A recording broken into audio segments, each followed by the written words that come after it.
Well, I'd like to welcome you to Montgomery Parks' 9th GIS Day celebration. Woo! Today we have a really packed agenda as always, and fun. We're going to do the welcoming. We're going to have talk about GIS Day, Excellence in GIS Award, which everyone's so excited to hear who won this year. Talk about all the amazing GIS projects that we've done throughout the department. GIS Day quizzes where you can win amazing prizes, and especially the ones who sat in front. And there's a featured project and the closing remarks. Without any further ado, I'd like to introduce our Parks Director, Mitty Figueredo.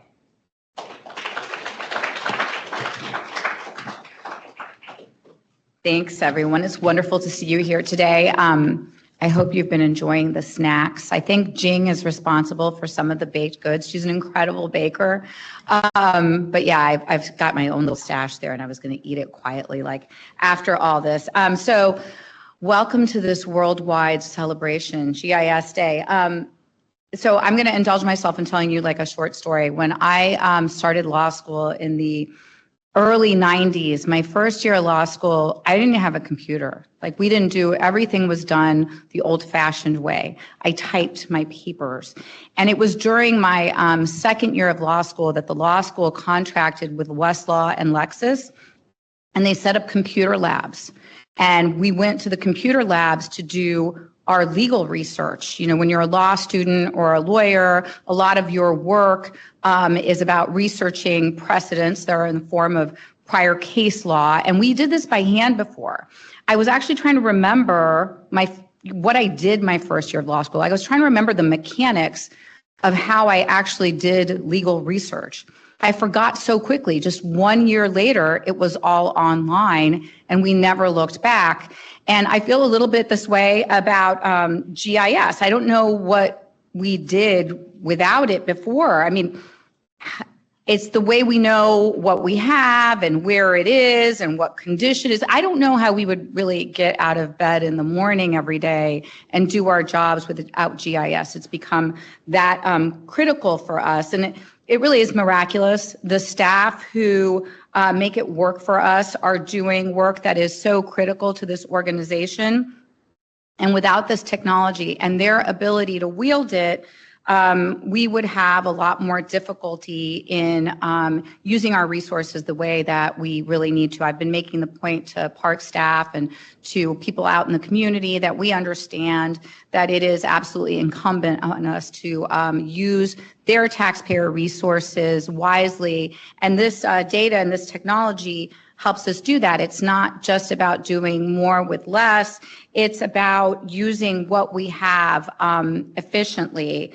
And it also helps us advocate for what we need. You know, an example in recent years that springs to mind for me, we got some pilot funding from the Parks Foundation to fund an additional position in our volunteer services office.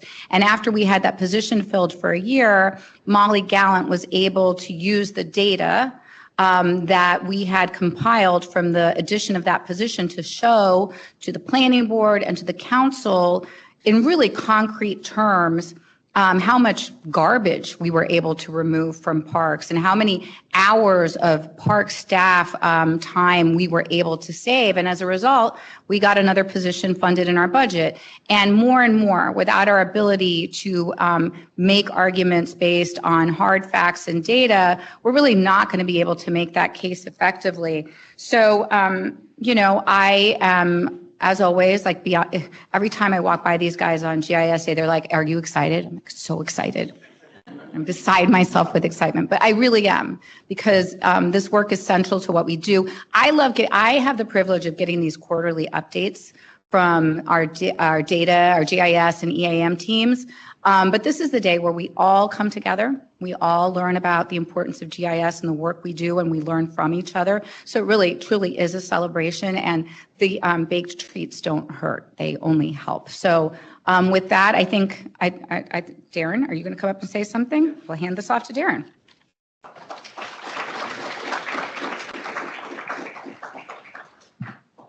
Um, Good afternoon.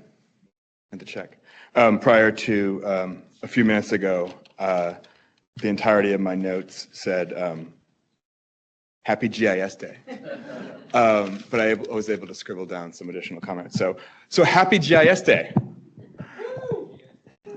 Or as we call it on the 12th floor, Tiffany and Keegan Appreciation Day. But it's also Geography Week, right? So it's not just the two of them, it's expansive. Besides, it's not just the two of them. We all use GIS. And that's sort of the point that, I love this day. I love seeing all of you down here, and I love the work that you all do. So on Monday, Keegan forced me to give a presentation for GIS Week, and he and Carter and Tiffany helped me pull together park superlatives, biggest park, longest trail, and so on and so forth. And what you learn from that exercise, it was a really fun exercise, is how much work we do, how diverse our park system is, how many different ways we serve the public, and how we really do a superlative job of delivering services to our constituents, but also how rich our data is.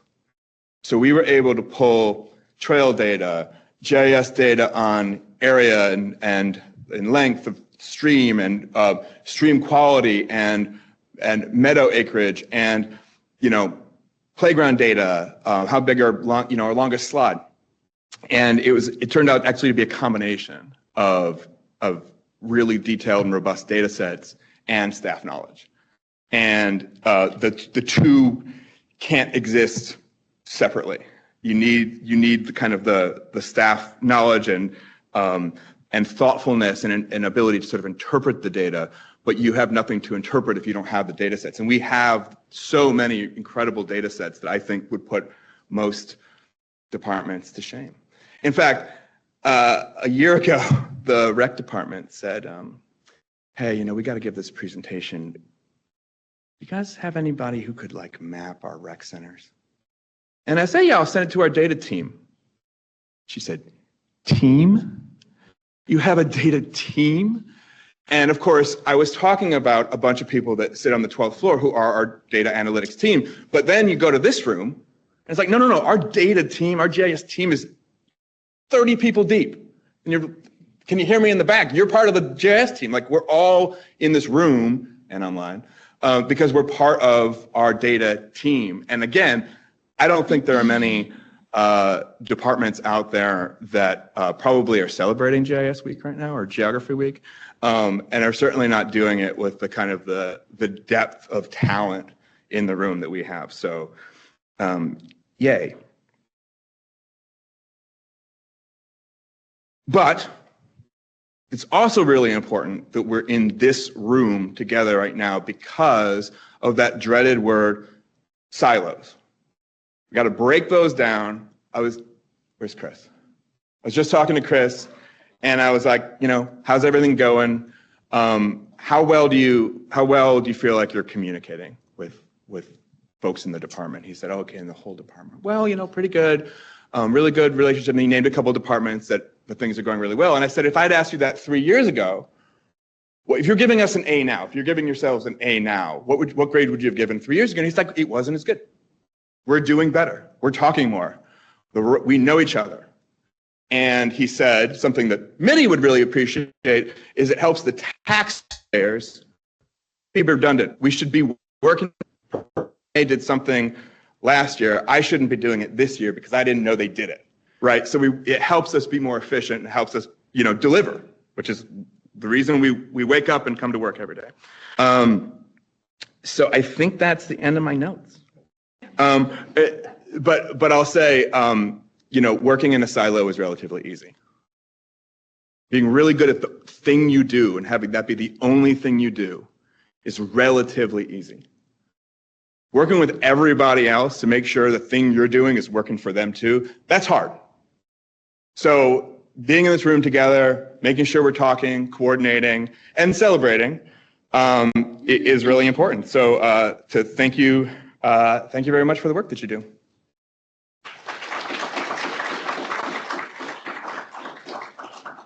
All right, good speech, Darren. This is one of my favorite days of the year, and I am really grateful, thrilled, appreciative that so many people turned out.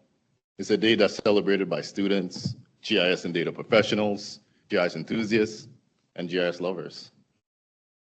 We celebrate the form-centric Survey 123, the informative GIS dashboard, the beautiful and immersive story map, the configurable experience builder, and yes, even the old dog, ArcMap.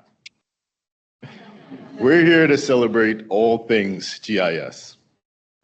Before I get into it a little further, we got to pay tribute to Jane Goodall, primatologist and conservationist. Many of you might not know this, but she was a staunch believer in using GIS for preservation. And allow me just a small brag. In 2019, she was the keynote speaker at the GIS conference. I stood in line for 2 hours to get 3 pictures, and we shared 1 laugh. Oh, wait, go. Oh, I remember those first pictures of the little blue and green planet from outer space. It was almost science fiction. Almost, I could hardly believe it.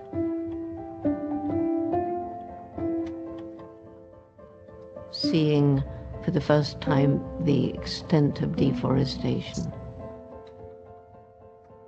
The extent of how we, the most intellectual species, are destroying our planet. As ecosystems are destroyed, plant species, animal species will disappear. These are shocking things, but it should wake us up. We should be very, very alert now.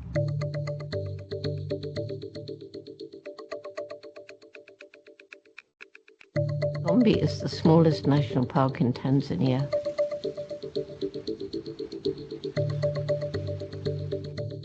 When I began in 1960, Gombe was part of the equatorial forest belt that went all across to West Africa. By 1990, it was a tiny island of forest surrounded by completely bare hills. That's when it actually hit me. If we don't do something to help the people find ways of living that don't destroy the environment, we can't even try to save the chimpanzees. It was in 1994 that the Jane Goodall Institute began its program. This idea of working with the people was sort of new. I mean, others were handing out bits of money and jobs and stuff, but this was working with the people. The trust that we built up is a very gradual process. Once the villagers had come to trust us, they began to understand that preserving the forest, the environment, was just as important for their own future as for preserving wildlife.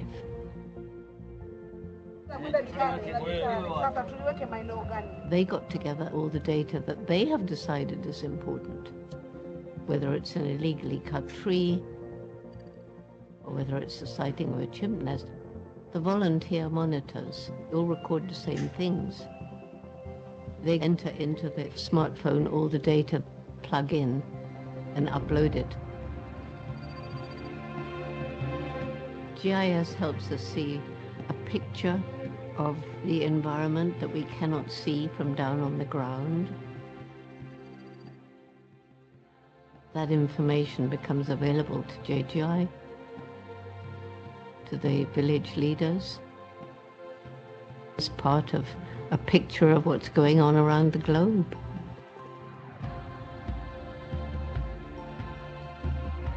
It's been shown in some forests where chimpanzees and other large animals have been hunted out that the forest is not regenerating. So chimpanzees are a very, very important part of the forest ecosystem.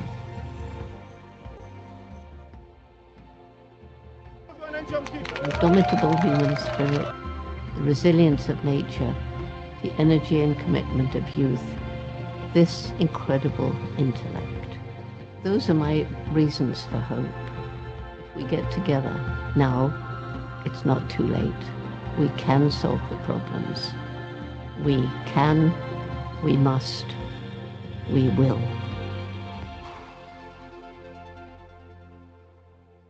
All right.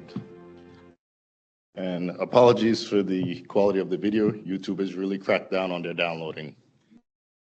This graphic here shows just a fraction of the GIS Day events being hosted today.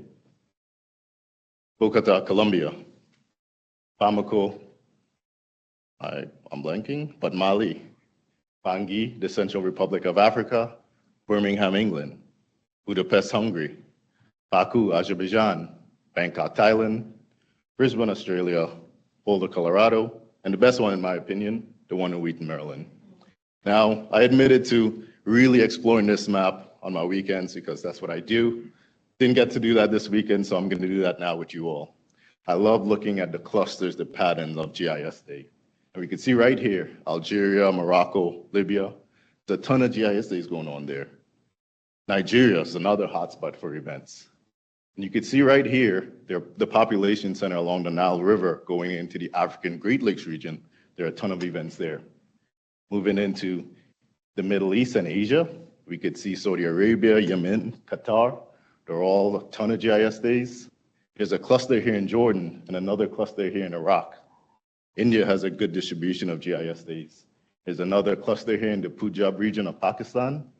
And home, you can see the United States is a hotbed of GIS Day events, particularly up and down the 95 corridor, Southern California, Sacramento, and San Francisco. I think we should be disappointed, not mad, at South Dakota. This is a day that we celebrate GIS. We have to pay homage to maps, because without maps, there wouldn't be any GIS. Someone said, maps have the power to tell stories and convey a sense of space. So let's look at some maps and see what stories we could tell. This map is the spread of the spotted lanternfly across the United States. And I'm pretty sure if we could zoom into this map, we'd see a hot spot right outside of this building. This map shows the extent of the LA fires. We were all glued to our screens as we watched this disaster unfold. This map shows the 2015-2016 El Nino year. It was one of the strongest in history, and you could see the dark areas represent water temperatures off the coast of Ecuador. This map is just cute. I love dogs. This map is the coffee-making regions of the world. It shows they're mostly located between the Tropic of Cancer and the Tropic of Capricorn in an area known as the torrid zones. This is one of my favorite maps. This map was made in 1587 by Urbano Monte. It's 10 feet wide. And I love this map because you could zoom in and recognize places that exist today. Like this part of the map. You see this creature, it looks like a hairy giraffe or something like that. You don't know what it is, but if you pay close attention, you see Terra del Fuego, Land of the Fire. That's that region right above Antarctica that belongs to Argentina and Chile. So you could almost guess that's a lemur and alpaca. A little closer to home, you could see Florida. It says La Florida, then this is Cuba. And way back then, we could find a body of water formerly known as the Gulf of Mexico. Figured I'd get that reaction, yes. Now, one thing I do love about this map, it does answer the lifelong question. What if Bigfoot was a mermaid? This map, the Tabula Rogeriana, is actually the map I want to spend a little more time talking about today. Well, really the creator of this map, Mohammed Al-Idrisi. And I know a lot of you are wondering who that. After all, we've shared about more popular figures like Gerardus Mercator and why the world's most popular map projection is so heavily distorted. We spoke about Leonardo da Vinci's map of Emla, a map so ahead of its time is nicknamed the satellite map. We spoke about John Snow. John Snow, the British physician who used location-based analysis to find the epicenter of the cholera epidemic in 1850s London. So today I want to talk about Idrisi. And admittedly, I was doing my favorite Saturday night activity about 9 months ago. I was watching all maps on YouTube. And that map popped up, and I figured it would be the perfect story to tell today. So what other way to tell a story about a map than with a story map?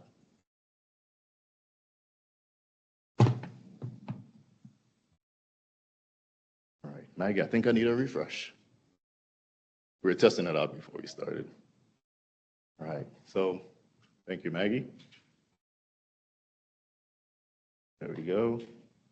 So Muhammad al-Idrisi, he's considered to be one of the fathers of geography. And there are a lot of fathers of geography. I think Chris Weaver, you might be one of them. Oh, this mouse is giving me a hard time. One sec here.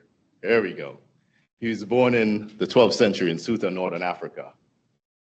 Today, Ceuta is an autonomous city that belongs to Spain. There we go. Very slow. It's all good. He was born to royalty. His family controlled the coastal city of Malaga at the time. And because he was born to royalty, he attended the famous University of Cordoba in Spain, where he studied geography, botany, medicine, and a whole host of other topics. And after leaving, he had this desire to travel and see the world. He traveled to Marrakesh, Morocco's most popular city. He traveled to Constantine, Algeria, the city of bridges. He made it as far west, as the south coast of England, and as far west as Asia Minor, area we now know today as Anatolian Turkey. Now, it was around this time he was growing a reputation of being this great geographer. King Roger II, he was a Normandy king in charge of Sicily at the time. And King Roger kind of reminded me of Darren a little bit. He was sick and tired of bad maps and bad data. So he summoned al-Idrisi to his court in Palermo, where they would talk about a commission ship where al-Idrisi would make King Roger this accurate map. You scroll one more, Maggie. I appreciate it. So one thing to know about Sicily, it was different. It's not the Sicily we know today. Today, Sicily is the island at the boot of Italy. It was, what we see it today. Back then, it was huge. It contains Puglia, Cabanabia, Basilicata, and Campania. I know I butchered some of those. But the idea was it was huge. And Sicily was in the middle of so many emerging empires at the time. It was in the middle of the Byzantine Empire to the north and east, the Holy Roman Empire to the north and west, and then the Muslim caliphates to the south. And King Roger knew this, but he wanted a place of peace and strong central government. So he welcomed everybody, no matter your race, your color, whatever language you speak, because he understood a new true leader accepts people for who they are. Now, al-Idrisi made 3 deliverables. It took him all of 15 years. You could see him there, but I'm going to talk a little more about them lower down here. So the first deliverable was a planisphere. It was made out of pure silver. It weighed 300 pounds, was 6.5 feet wide. And in doing this, he calculated the Earth's circumference to be 22,900 miles. He was wrong. We knew the world's circumference to be 24,901 miles, but he didn't have a smartphone, so I'm going to say he was right. The other thing he did was make a large world map. You could almost see it in the background there. He divided the world into 7 categories based on climate, so that should be your lines of latitude. He then divided those into 10 segments. Those are your lines of longitude. Now, he did not create that system. It was created by the Greco-Roman geographer Ptolemy. But what al-Idrisi did was add a mathematical system to Ptolemy's work. And Ptolemy is another father of geography, so there are a lot of them. And the last deliverable he made was a book to complement the map. He mapped culture, terrain, politics, and economy at the time, essentially making a page for each portion of the map, which we would call something like an encyclopedia today. Now, how did he do this? He interviewed travelers, merchants, Vikings, Normans, anybody coming and going from Sicily to gather this information. He was crowdsourcing this information. He was essentially Survey 123, before Survey 123, asking location-based questions to gather spatial information. And now, because there was so much information provided to him, he would cross-reference, and then he would send scouts out to do what? Perform QA/QC on the information provided to him. I know you'd like that, David. So one part of al-Idrisi's map that really stood out to me was this. It's the Nile Delta. The image on the left shows the lighthouse of Alexandria. It was destroyed in 1305. It was hit by a series of earthquakes. But if you look at the waterways, which are the green lines on Al-Idrisi's map, you could almost see what he was trying to capture. You look at a modern day map to the right, you see Lake Iktu and Burles stand out pretty clear there. And you could see how the waterways converge or go into each other. So you could see how accurate his map was way back then in the 12th century. Just to close out, Al-Idrisi statue can be found in Ceuta today in his home country, in his home city, holding up his map of the world. So to just close out, Al-Idrisi really defined cartography. He set a new standard for the world and influenced many geographers for the years to come. Now, as much as I would love to talk about history on all maps, I have to talk about work, so I'll do that right now.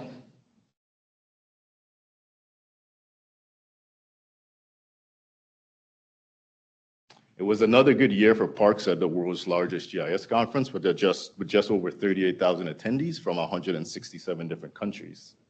Jing and Carl did a phenomenal job presenting on the athletic field program. Niels was amazing talking about the asset request tool and more to come about that. I was okay talking about our Parks and Trails Atlas. Tiffany wasn't there, but Tiffany was still there. The image to the left shows a segment up to state and local governments, and Tiffany's dashboard was featured. And then we were walking around and we saw Tiffany's face on a wall, and we were like, why is Tiffany's face on that wall? So we all huddle around to get a picture with Tiffany. Kyle, you got the best one by far. Now, why was Tiffany's face on the wall? Tiffany was featured by Esri Community, and they did a spotlight where they featured a lot of her amazing work and what she thinks of the platform. And then they featured the Community Gardens program. So Esri Community is an online platform that you could do really three things, right, Tiffany? You could ask questions, you could help others, or you can make suggestions to Esri. And our Tiffany is one of the top contributors to this website. She did confess to never helping a single person. So Tiffany got in and she got out. Continuing to the theme of Tiffany, she attended the GIS Pro Conference just last month, and she outdid all of us. She didn't do one, she didn't do two, but she did 3 presentations, just highlighting some of the amazing work we're doing here at the Commission. So she presented on the Community Gardens Program, our GIS Strategic Action Plan, and some of the work she does with the nonprofit she volunteers for. Kendall presented at TUGIS. This is a annual GIS conference in Towson University, and she presented on transforming stormwater management, the role of data in maintenance. And if you missed her session, it was recorded. It was a very good presentation yesterday, so check it out. We launched our Parks and Trails Atlas this year. This was our big project for the year. And I want to give a shout out to all the data stewards, all of you who participated in keeping our data accurate for us to put this map up. We reached out to a lot of people for input. We reached out to the department, 27 pages. We reached out to community support services and the Commission on People with Disabilities to get their input. We reached out to the Director of IT and Accessibility Policy and Programs at the state of Maryland. We reached out to the Maryland Department of Technology, the National Federation of the Blind, and others. We have plans to then update our Parks and Trails Atlas. We want to add assistive technology to help those individuals who are blind. So we reached out to Cindy LeBon. She's the president of the American Council of the Blind and the president of the Capital Area Guide Dog Users. And we were joined by Mary Beth in that image. She's a certified mobility and orientation specialist, somebody who essentially helps blind people navigate the world. We continue to update our parks reference map. If you do not have this map, please reach out to us. It allows people to get information with just a click of a mouse based on the amazing work Carter did. You now know if a park is in an EFA, a CEI, police beat, council matters district, legislative district. I think Dominic, you used this last week. It's a really good map where you could get information really good, very fast. We continue to chip away at our GIS strategic plan, even though it's just Tiffany and I. I think we only have 90 projects left. We decided to leave 9095 and ditch the spreadsheet for a dashboard. We continue to update our user guides. This one we put out for field maps to help people capture data in the field confidently. We updated our Instant App user guide. We updated our story map on how to create an accessible story map because we learned so much about the process, and Tiffany will share a little more about that. And next, I'll pass it off to Suchi to award the Excellence in GIS Award. I know you weren't ready, Suchi, but.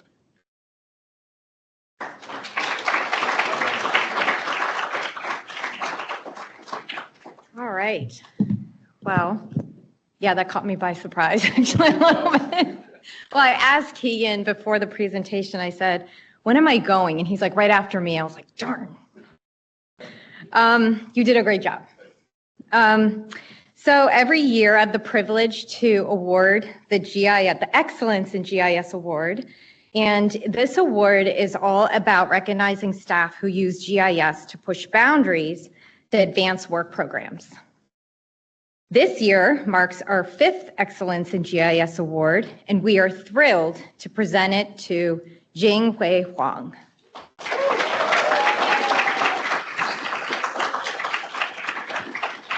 I was talking, you can come up. In fact, I think I have to click on something. Okay, this is going to be going on in the background. But I was talking to Jing earlier today, and it took all of me not to tell her she won the award. She had no idea. Keegan told me it's a complete surprise. So Jing is from the Park Planning and Stewardship Division, as you probably know. Now, what makes this award special is that it's not just about one single project. It's about leadership. Leadership that moves big initiatives forward and brings people together across the department. And that's exactly what Jing has done.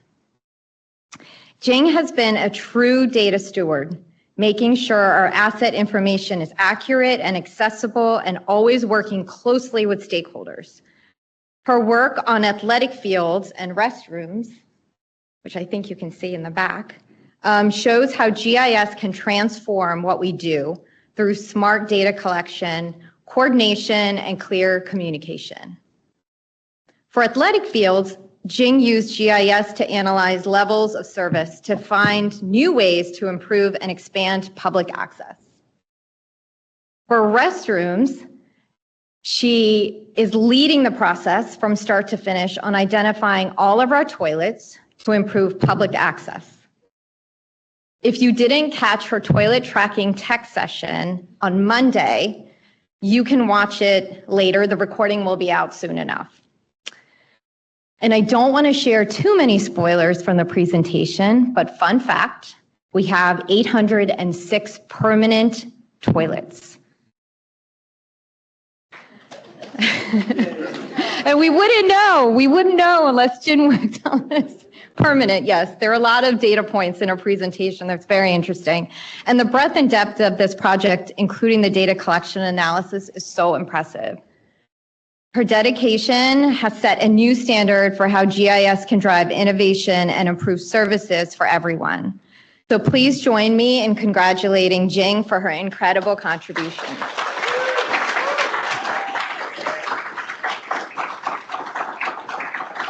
We have a little award here for you. Be careful.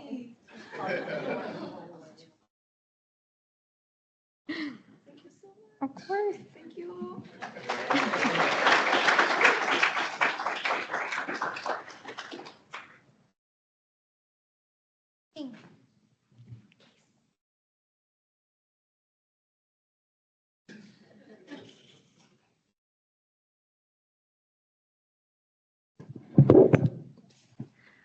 All right, thank you so much, Shuchi, for sharing about our Excellence in GIS Award recipient this year, Jing.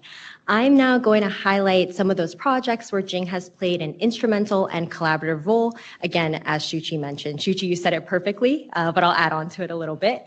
So first, athletic fields.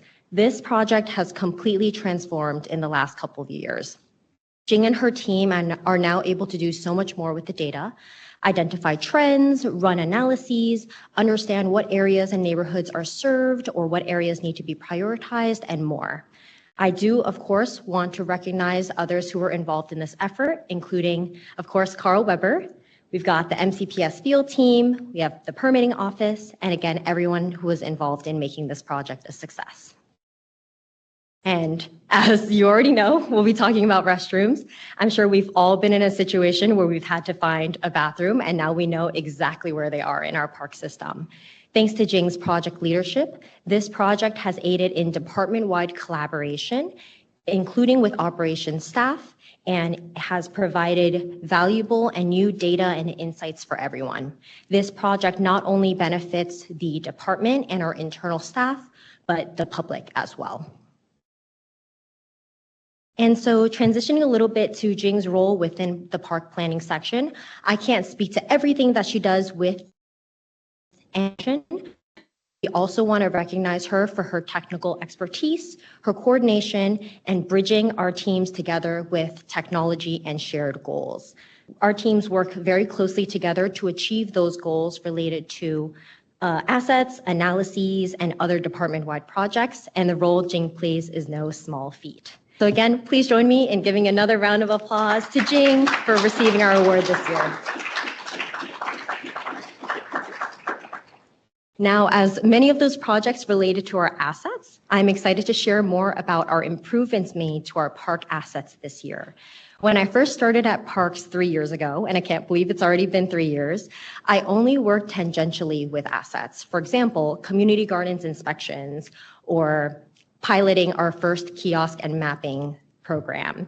And now soon after that has completely grown exponentially. And I love that because I get to work with my team on a shared vision and goal, and I get to collaborate with data stewards across the department as well.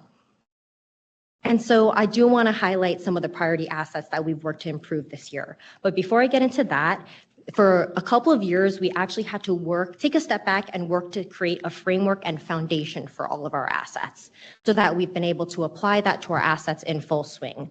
Without this initial work, none of these improvements would have been possible. So I'll highlight some of the priority assets and those we've worked with data stewards to collaborate on in this past year. We've got trails, playgrounds, dog parks, skate and bike parks, restrooms, as we all know, utilities, sport assets, meadows, reforestation sites, bridges, boardwalks, culverts, and most recently docks, bleachers, retaining freestanding walls, I see Chris in the crowd, parking lots, and buildings. So this is not an exhaustive list by any means, but are some of our bigger priority assets, again, which we've had a lot of coordination on. I believe all of these we've improved this year alone, except for bleachers, which was last year. And if you take a look at the last 3, walls, parking lots, and buildings are ones that we are actively and currently working to improve as we speak. Of course, none of this collaboration would have been possible without our amazing data stewards who we coordinate with every single day, and they put in so much effort to keep our data up to date and make this all possible. So huge thank you to data stewards, including Jing and everyone in the department. And so what does it really mean to improve our assets? As I mentioned, we set a standard and we work to apply that standard. And don't get me wrong, in the list in the previous slide, it's not like we started from scratch. We had a lot of these mapped, but essentially we were applying these standards. And so first, documentation. This is really important so everyone has a clear idea of what the asset is and what needs to be improved. Then actually applying those data updates and standardizing the data. Then we make sure that data stewards have the tools that they need to keep their data up to date and editors to manage their data effectively.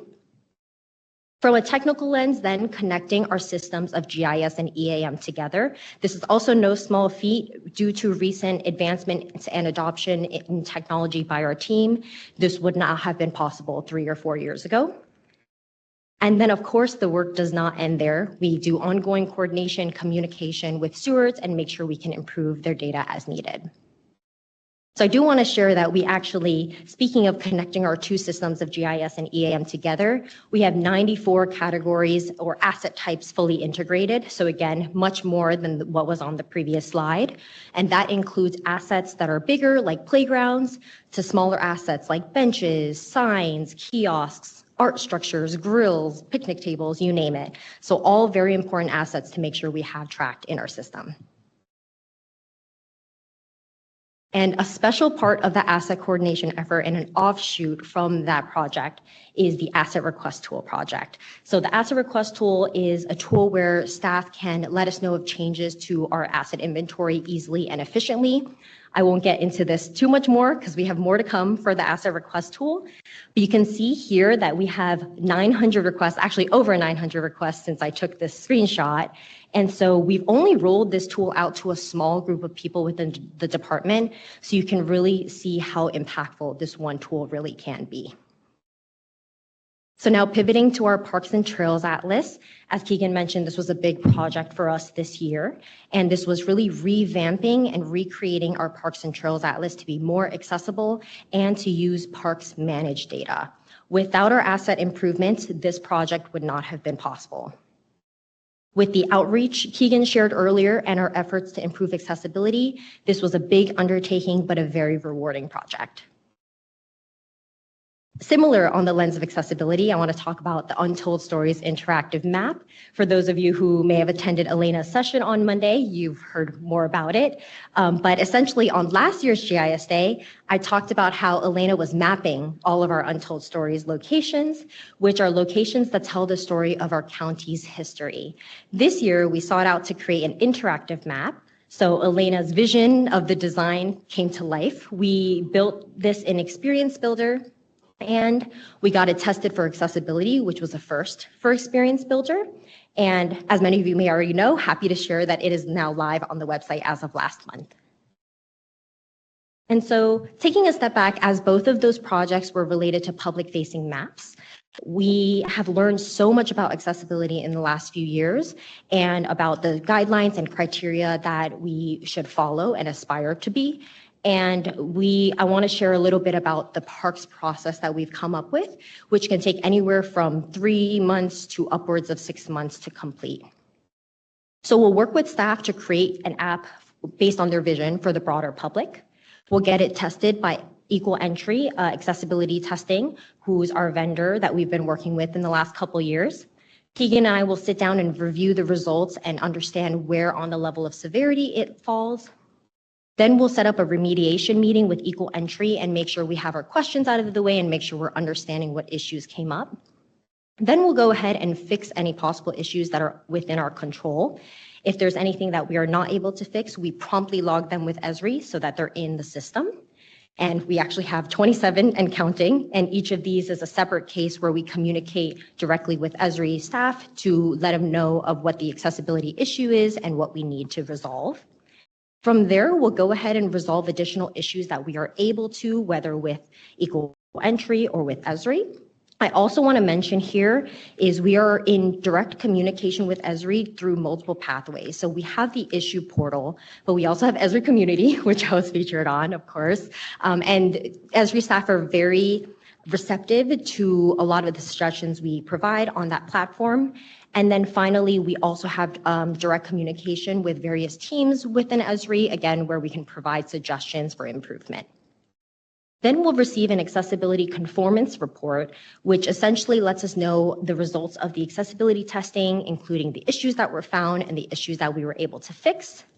And then we'll go ahead and coordinate with the steward, have it shared on the website, and then make sure they're part of a monthly review process, essentially prompting them to review their app monthly to make sure that everything is still running smoothly. As Keegan mentioned, we revised our story map guidelines this year. As you can see, Keegan created this in 2023. And so our first version was actually pretty good. We had a lot of information about color and contrast, fonts, alt text, images, videos, links, and all things that we would need to know more about how to make more accessible. Not only did we work on improving these, we also added some new features such as improving our themes, paring it down to just a light and dark theme. We added some guidance about headers and paragraphs, which we didn't really know before the testing, more guidance on captions and how to fill that out for photos and videos, and then more guidance on configuring that media in general. All right, so I've talked a lot about our team's internal priorities. And of course, so much of the work that we do in the data analytics section is support the department on other department-wide projects. So I'll take the time now, the next half, to talk about those said projects. And so this is the cherry blossoms map. Every March, we all await for the long-anticipated cherry blossom bloom. And we worked in collaboration with the arboriculture team who manages their tree inventory data so that the public can see where to find cherry blossom trees. And this previously used to be built in Web App Builder, which was a lot less accessible. And so we transitioned it to the Instant App, which is also similar to what the Parks and Trails Atlas uses. Next, interpretive signage. So this is part of our larger signage data collection effort. Interpretive signs are stewarded by our friends over in Cultural Resources, Jamie and Elena, and they've done an amazing job collecting all of our interpretive signs across our parks. I believe also at Royce Hansen this week as well. So they're out there collecting data, and it's amazing for our asset inventory. So now they're able to do a lot more with the data, such as understand condition, understand what signs might need to be replaced, and really just showcasing the amazing signs we have across our parks, as you can see here. Jamie is actually presenting all about this on Friday, so if you have not registered, please register and tune in. And then we also collaborated a lot with Park Police this year. So working closely with Lieutenant Wolf, this is the first real-time GIS map that they can use out in the field with their laptops or mobile devices. And Lieutenant Wolf actually recently rolled this out to the entire Park Police Division and officers and has received really great feedback and sentiment about this being very useful for officers. So great news for us. And I actually presented about this on Monday during my Geo Week presentation, which the recording will be available. And also mentioned in that presentation is a secondary project where we mapped park acreage and community trends and looking at the growth in population. And this was a project in collaboration with Park Police, but also Montgomery planners. Our friends James Lee and Luke Savonis were part of this presentation as well and the work that went into this dashboard. This dashboard is used as a future allocation tool for Park Police officers, again, based on anticipated growth within the county. Another operational project we worked on is snow management areas. So our team worked with Southern Parks staff, Richard Mallett and Rebecca Vaughn, to map snow plow areas and salting areas within their management area. Previously, they had a paper binder filled with printed maps and drawn up areas. And what we did was we digitized all those areas into GIS, making it easier for them to train new staff and have this interactive map at their fingertips when they're out in the field. And so I just have a couple more projects to highlight today. And before I get into it, this is also, department-wide projects, ways that we've supported staff, but I want to give a huge kudos to the analytics unit for helping spearhead these said projects. So biological monitoring, looking at Rachel in the crowd, is a long-standing program where our team has actually worked with Rachel and Dave for years to try to understand the complexities of the program and learn how we can improve it. And so happy to share that there's now tools available within GIS to migrate and transform 30 years of data into GIS using Survey 123 and Instant Apps and other tools, allowing us to do more with the data and understand more about our results relating to stream monitoring and stream conditions work. And there has been talk that there might be a presentation about this next year, so stay tuned. And then finally, I want to highlight another major program that's up and coming as of the last couple years is mapping park events and programs. So you can really see how department-wide this really spans. We started with mapping park activation events, most recently incorporated program access events and programs, and then recently incorporated nature center programs as well. You can see how important and impactful this project can be, not only internally for understanding our events, locations, attendance, and needs, but potentially with the public-facing component as well. Also, Carter is presenting all about this on Friday, so also register and tune in. And with that, I know that was a lot. I'm going to take a step back and really highlight again all of the amazing sessions that we've seen from staff so far this week. This year's a little different because GIS Day is right smack in the middle of the week, so everything on this slide has already occurred, but the recordings are available. And so I do want to go down the list here and for upcoming events in case any pique your interest.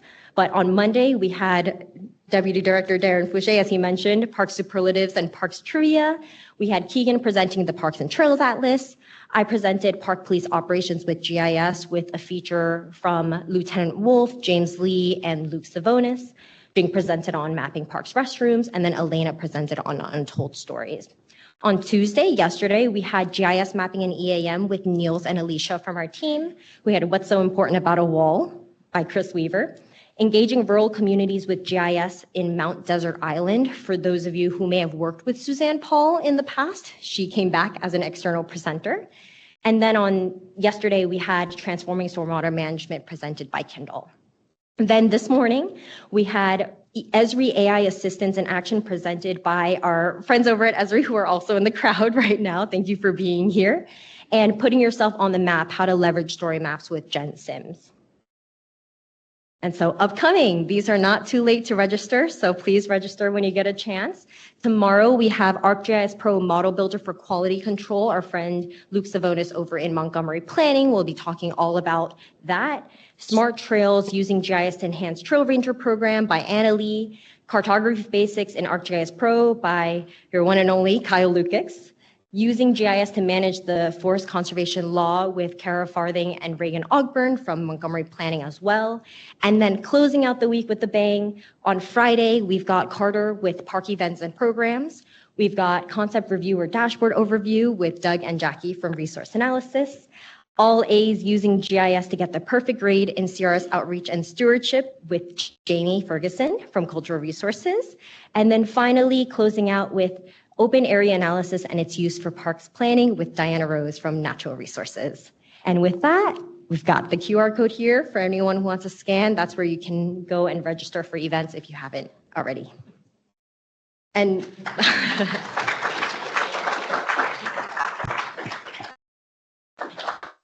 I will pass it over to Jordan with a surprise, as always.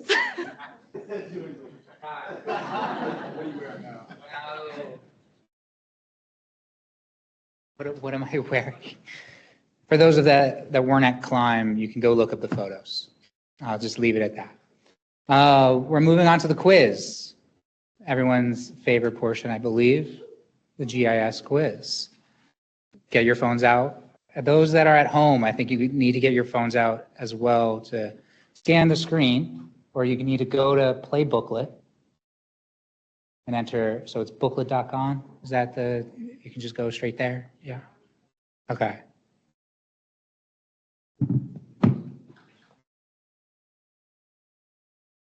So what I'm going to ask, when you put in your username for the 50 people that are quick enough to register, if you don't register, if you're 51, I don't think you get in.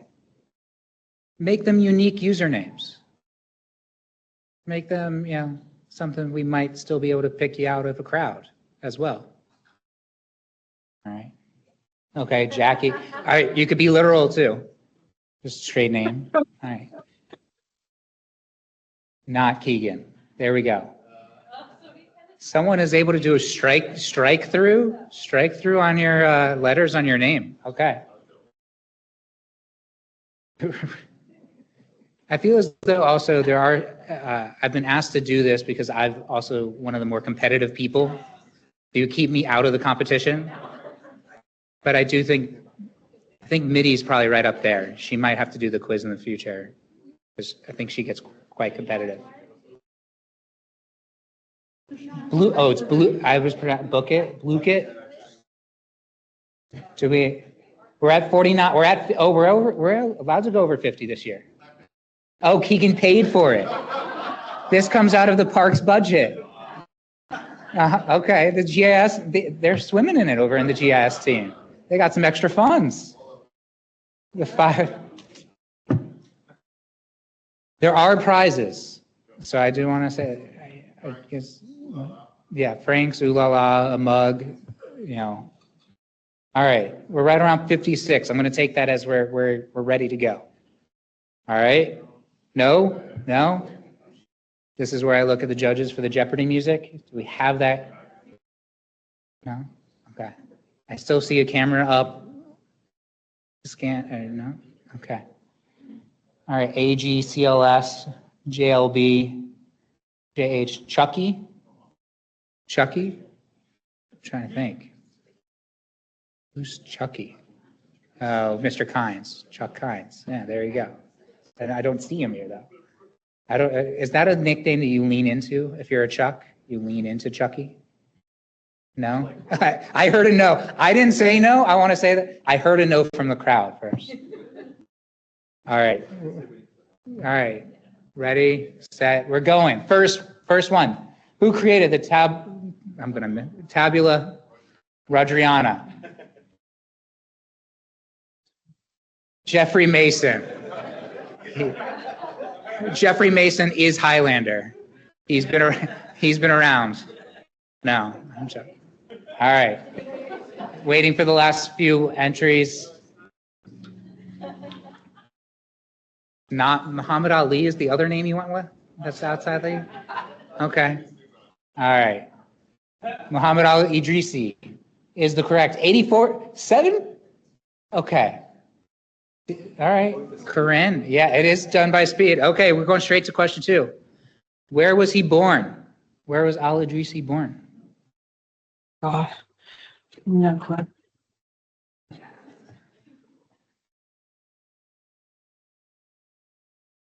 I went with the country. I didn't realize we were going straight to the city. I brought a prop. There you go. There you go. We went straight. We got 6 seconds left. 3, 2, 1. Sueta? Is that Suta? Correct pronunciation? All right. Hamlet. Now we have to. Annalie, is that you? What? Oh, okay. Going straight to question 3. How long did it take him to complete the map? Were you paying attention earlier? I actually thought about doing like Price is Right style. There you go. Do we hear it? Do we hear 11? 1 year. We have $1. $1. We've heard $1. Do I have 2? Got 6 seconds left. Wow, this feels different speaking like this. Yeah. Welcome to the radio show. 95 on your dial. AG. I called you out earlier, and now you've come up in the world here. All right, Kyle's leading the pack. Jackie in second. Going to question 4. Crowdsource information similar to which popular GIS map? I do remember hearing Keegan mentioning this. So were you paying attention?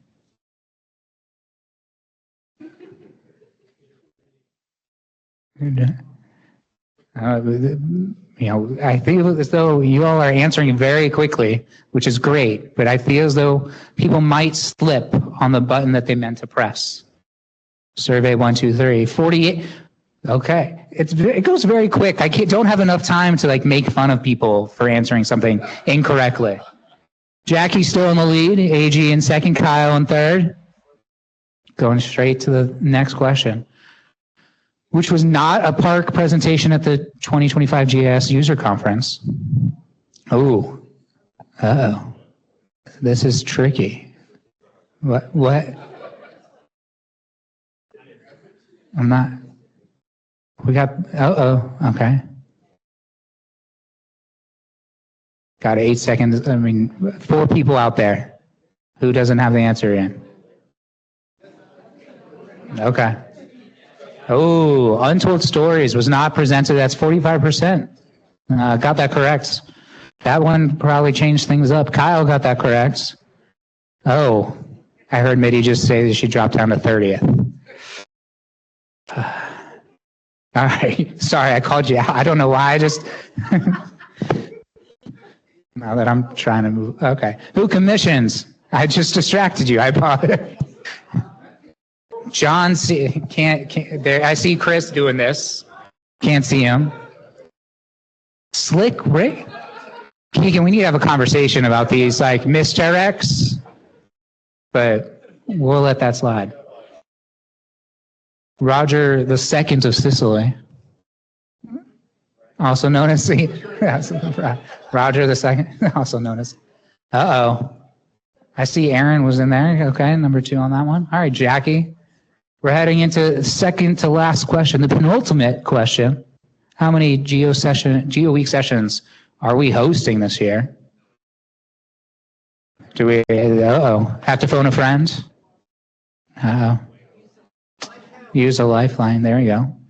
Anything? 3 seconds, 3 people. It's not a great sign when you're like, surprise! Like they score a goal in hockey. Oh my gosh, they did it! Yeah. All right. Oh, new person at the top of the leaderboard, Deanna. Diana. All right. Going into the last question. All the money on the line here. Oh, wow. So quick putting this in. Literally. I didn't wear my, like, just NFL hat. Just do something, Rob Lowe. Literally. Y'all looked at me like I didn't understand that reference. Okay. Everyone got that correct, even before time was out. Final standings. In third, Jackie. In second, Diana. Sorry. And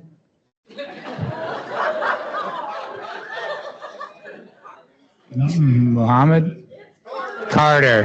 Okay. All right. I don't know who came in fourth, but Carter, I guess. Does Carter get access to the prizes? No. All right. Who is second, third, fourth, and second, third, and fourth? All right. Diana, you get the first choice on gifts. You hear? Prizes. No? Are they online? She's online? All right, do we know what she's taking? You have the option of a water bottle, gift card to Frank's, or a gift card to Olala. She said the Frank's? Okay. Jackie, you have a choice between, do you have more than one gift card? What? Jack, yeah, just come on up. Yeah. And then Annalie, I guess you get the next one after that.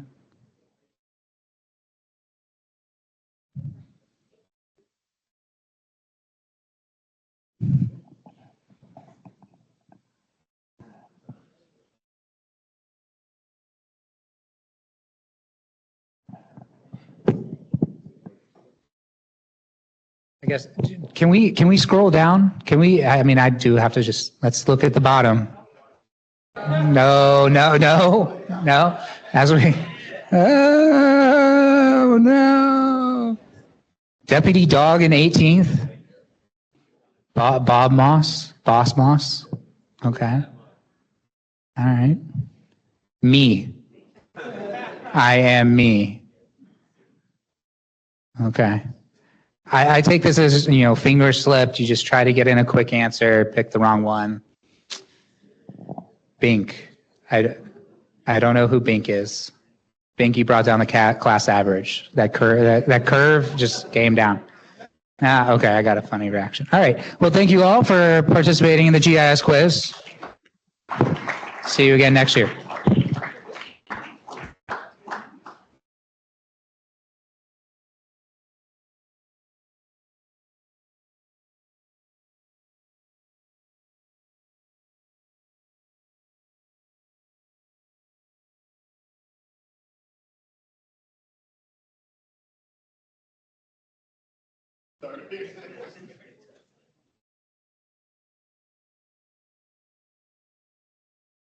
Hello, everybody. Thanks for coming.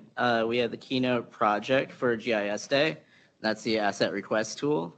I'm going to let Chris Weaver take it away. Cool. How do I flip through that one right there? All right. All right. So imagine yourself, I don't know, Saturday, maybe a Sunday, and beautiful day, sunny out. You're like, hey, I think I'm going to take the kids to the park. Or I don't know, maybe you have that adult league game coming up on some Wednesday night after work. So, you need some touches. You got to get out to the pitch and kick the ball around a little bit. So, you're out the field, you drive to the park in the parking lot. There's a field over there, and you walk in and say, oh, wow, this nice new sidewalk.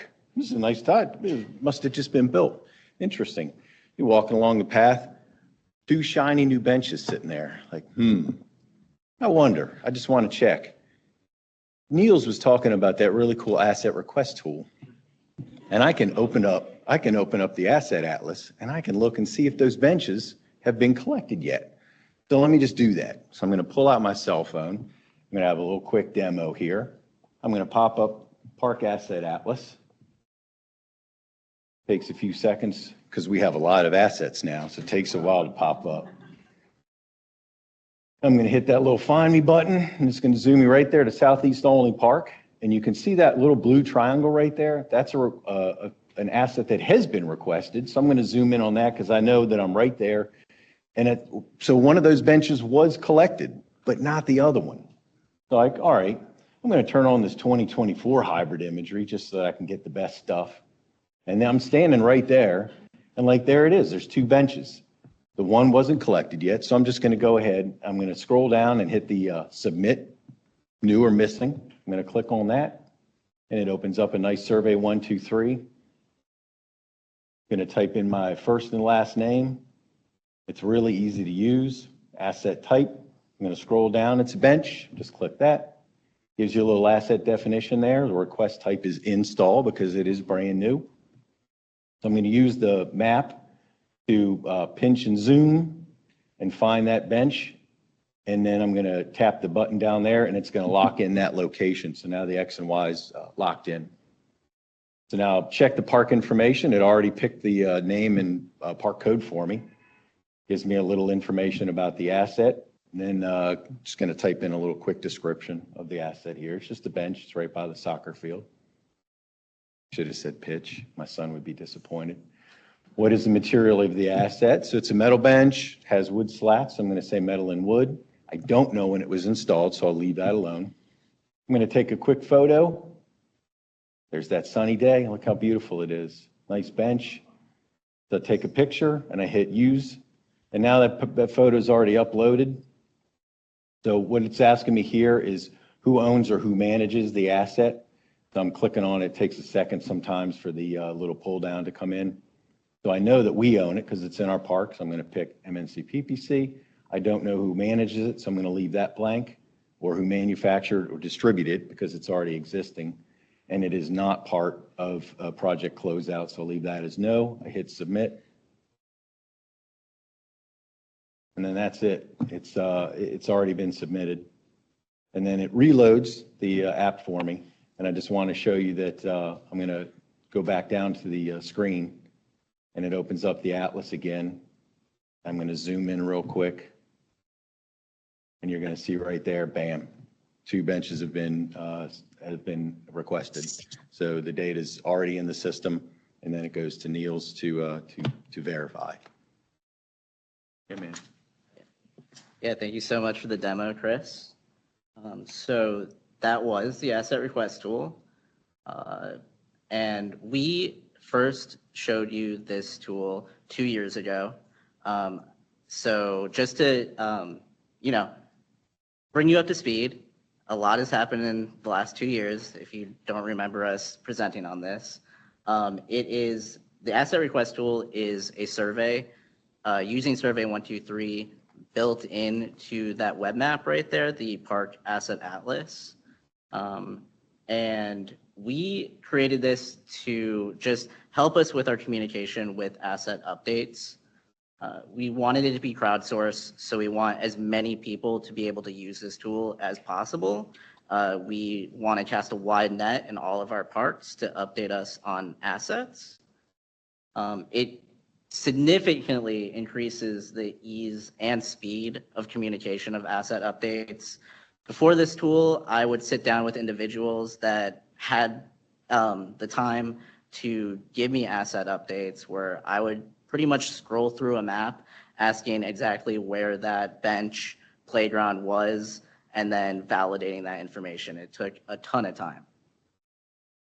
And then we just wanted this tool to increase asset visibility for everybody. So that asset atlas, anybody has access to it and they can check it out, see all of our assets in any park. So that is what the tool is. This is what we've done in the last year with the tool. We have created a ton of documentation for the tool. We've created workflows, a dashboard, and tutorials for the tool. So I'll show you those off right now. First, the tutorials. We've created a double-sided one-page physical tutorial that you can download right now even and get a QR code to use the tool. It goes through how to update your system to get access to the tool, and then goes through the different functions of the tool. One of the functions is what Chris went through of installing an asset. The next one is changing asset information. So you can upload a photo for a bench that isn't already available. And you can request for an asset to be withdrawn. So you're out in the park and maybe you see 2 benches on that map, but there's only one there. You can click on that point and request for that point to be withdrawn instantly. And I get that request instantly. The next one is we worked on workflows. I am not going to bore you and go through every single pane on this workflow. I just wanted to show you how much work is done into this tool. The workflow includes tons of different areas where there is QA/QC baked in and validation between myself and data stewards. The next one that we have worked on in the last year is testing. We've gone out multiple times to different parks with different individuals. So we went out with Southern and Northern Parks operations groups to show them the tool. You know, they're out there inspecting their parks. They notice something was installed overnight. They can open up this tool and request something installed right away. We then in the summer went out with our summer intern RISE program individuals. They gave us some great, fresh eyes with this tool and had a lot of great suggestions on updating this tool. We also tested this tool with tons of our asset data stewards because without them, our asset information is very, very lackluster. So we tested it out with, say, someone requesting a water fountain. That request not only goes to me, but it also goes to the water utilities data steward to validate that, so I know that they've seen it before I even put it into our systems. And then the last thing we worked on was a dashboard, but first we are going to do a quiz using the dashboard metrics. So the first question, I'm going to hand it off to Chris. Yeah. So who has the most requests using the asset request tool? Which Montgomery Parks employee has found or requested the most number of assets? Yeah. Oh, also, we have Alex in the back here. She has candy.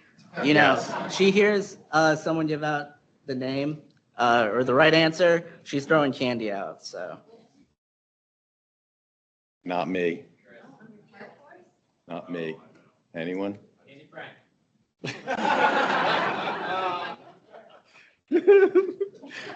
By association, yes. It is someone in PDD, I'll say that. Yes. Yes. Francis, who said that? Jing, there you go, Francis. Candy for Jing. Your time to shine, there you go, sing it. Yes.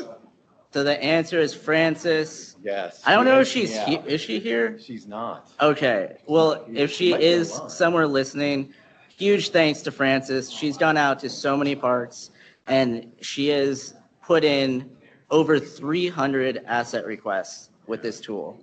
So she's been amazing. And as you can see, Chris is not far behind, almost hitting 300 there. You got us to a good number. Yeah. Carter, thank you. I'm up there, but thanks to Kirby Prince over in Northern Parks Operations. He actually gave us the best quote using this tool. He said it was actually fun to use. So we definitely are going with that one. And yeah, this is live data, so I can always go in here and check it out. The next question is going to be, which park has the most asset requests inside of its boundaries? I think everybody gets candy. I heard everybody say that. Yeah. Yeah. Grab a piece Yeah. on your way out. Yeah, we have candy up here. Feel free to get it. Yeah. Way to go. Yeah, it's right in our backyard. So we've gone out there and tested it. The new bike park there was a great opportunity to test this tool. But yeah, we can check out with this dashboard any park with any requests going on in it. And the third question, I'm going to hand it off to Chris. What is the most requested asset type? Yeah, Yes, that was too quick. benches. Yeah. Someone, you said, who else said bench? Yeah, Suchi and Darren, they got it. They were quick, man. They were fast. too quick. Benches, yes. You paid attention to the earlier slide. Did you You pay? saw Yes, it. you You saw the saw it. earlier slide. Yeah. Yes, yes. All right. Oh, and so before we finish up, one of the things when Niels and I were kind of brainstorming just this presentation real quick, we were looking at some, the questions for the quiz. And I said, I wonder how much money that we have found in our parks that we didn't know that we had put into the parks, but we didn't have any accounting for it. So I asked Niels to run a list of the top, I don't know, was it 15?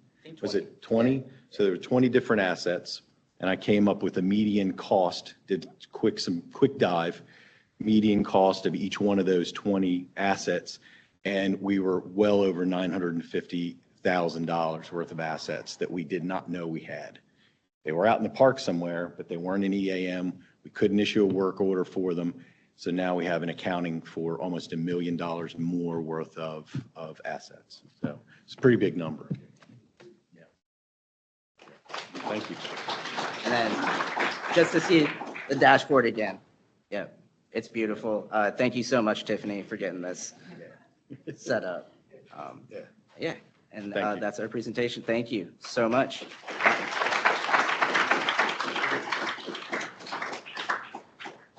I'm just going to wrap up by saying this upcoming year, we have a couple of projects we want to work on. So we're going to work with Christopher and Joshua on getting the Brookside Garden plant inventory mapped. It's going to be a tall order, but that's in the works. We're also going to do a training hub for anyone who wants to learn more about GIS. We're going to have training materials up on the website. We're going to share the buildings we've been working with Cultural Resources and Eileen, particularly in PDD, on buildings. So that's going to be a new data set. We're going to improve the park and county locations. So locations that are important for us in our boundary and outside of our boundaries. And lastly, put a lot of work into our Parks and Trails Atlas. It's come a long way, but we're going to be exploring assistive technology to that. I just want to say thank you. Thank you all for coming out. It's always nice to see so many faces, people I don't get to see regular. I think I saw Brian Dahl, Javier, thanks for coming. Hassan, thanks for coming. We appreciate it. I want to say, Midi and Darren, Gary over there, thanks for your support. Hassan and Suchi, thanks for your leadership. The data analytics team, Carter, Alex, Alicia back there, thank you for being such good teammates and been wanting to collaborate with us. And thank you all for coming. I mean, you all have done amazing work. You all keep us going. You all are also very understanding when we say, give us about a month to get this done. But we really appreciate all your insight, all your projects. You are the reasons we love our jobs and we love GIS, because no day is the same. So thank you for coming. I appreciate everyone's time. And thank you, Isaac. Thank you.